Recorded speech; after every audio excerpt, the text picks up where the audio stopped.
अगर आप ये वीडियो देख रहे हो तो इसका मतलब ये है कि रीनीट अब बस एक हफ्ते दूर बचा है और अब पूरा सिलेबस करने का सवाल ही नहीं उठता। वो question that is not an question any more. The question is simple, can you maximize your score in the 7 days लेफ्ट। मैंने एम्स दिल्ली के 10वीं बच्चों से बात करी है, उनमें सब में एक चीज़ बहुत कॉमन थी।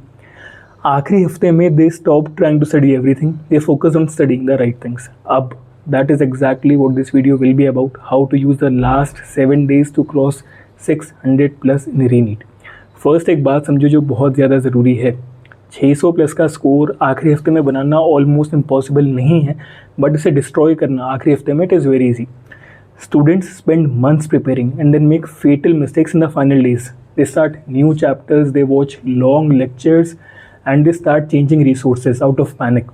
खुद को दूसरों से कंपेयर करने लग जाते हैं, परेशान होने लग जाते हैं, अनरियलिस्टिक स्टडी शेड्यूल अटेम्प्ट करने लग जाते हैं। ये सब हरकतें मत करना। The final week is about revision, practice and confidence building, से ज़्यादा कुछ नहीं। And day 1 to day 2 your goal is very very simple, revise करो बायोलॉजी को, NCERT line by line.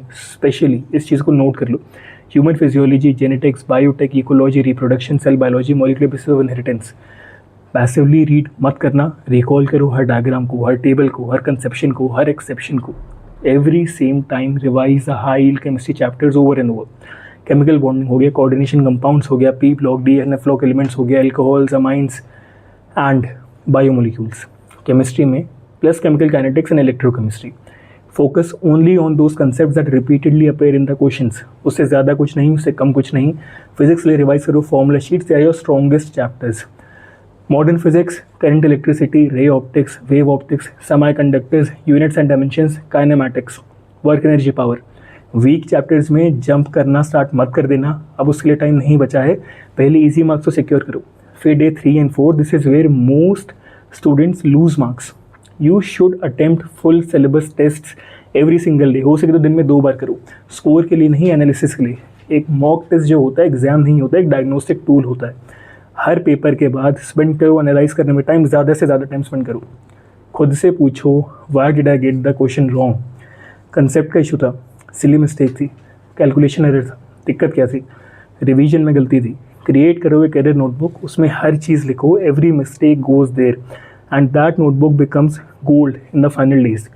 AIIMS के बच्चे कोई मैजिकल नहीं है, they are not magicians, they are simply making fewer mistakes. Day 5 में revise only and only mistakes, कुछ भी और नहीं।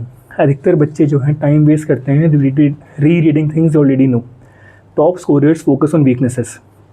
Take your error notebook, take marked NCERT pages, take formula sheets, revision sheets and revise only the areas where marks are leaking. That single thing can improve your score more than studying 10 new chapters. छठे दिन पे 1 full syllabus mock test attempted exactly like the actual exam। ठीक है, timing को same रखो, pressure को same रखो, seriousness को सेम रखो, फिर उसे एनालाइज करो carefully bar bar. And do not panic if the score is lower than expected. Score काफ़ी बार लो आता है। एक mock score does not decide your future, your actual exam performance does. Okay, many toppers score below their expectation in the final मॉक्स। What matters is कि क्या आपने उससे सीखा। अब आखिरी दिन आता है day 7, the most important day, the day most students ruin.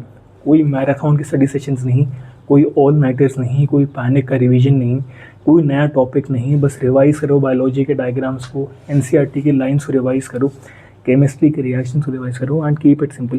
Physics के फॉर्मूलास को रिवाइज कर लिया, एरर नोटबुक को पढ़ लिया, उसके बाद सिंपली रुक जाओ, ढंग से सो जाओ। एक fresh brain it is worth much more than 6 extra hours of tired studying। The biggest mistake students make is trying to gain marks on the last day. The goal is not to gain marks, the goal is to avoid losing them. Now let me tell you something what the AIMS Delhi students repeatedly emphasized. In the final week, focus on high return activities. NCERT revision करो, PYQs करो, mock papers करो, error analysis करो, formulas revise करो, and that is more or less it. अगर आपके पास कोई choice है between watching a 3-hour lecture and revising 200 PYQs, choose PYQs. And if you have a choice between a new chapter and revising an old high weightage chapter, revise the old one.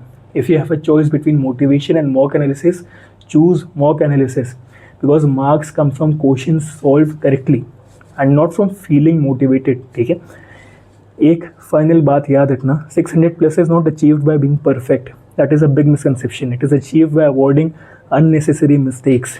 Every biology question you save, every chemistry reaction you remember, every physics formula you revise, every silly mistake you eliminate. Those marks add up, and that is exactly how students cross 600, not through magic जादू से नहीं, not through luck, through smart execution. So for the next 7 days, sir नीचे करो, revise करो, किताब देखो, practice करो, analyse करो, so sleep properly and repeat this over and over again. कोई ड्रामा नहीं, कोई एक्सक्यूजेस नहीं, कोई फालतू वीडियोस नहीं, कोई डिस्ट्रैक्शंस नहीं, कोई इंस्टाग्राम नहीं. Just 1 week of pure focused work and you might be surprise कि एक हफ्ते में इससे कितना इम्प्रूवमेंट आ सकता है रीनीट के लिए. तो अगर वीडियो पसंद आई तो सब्सक्राइब करो and see you in the next one.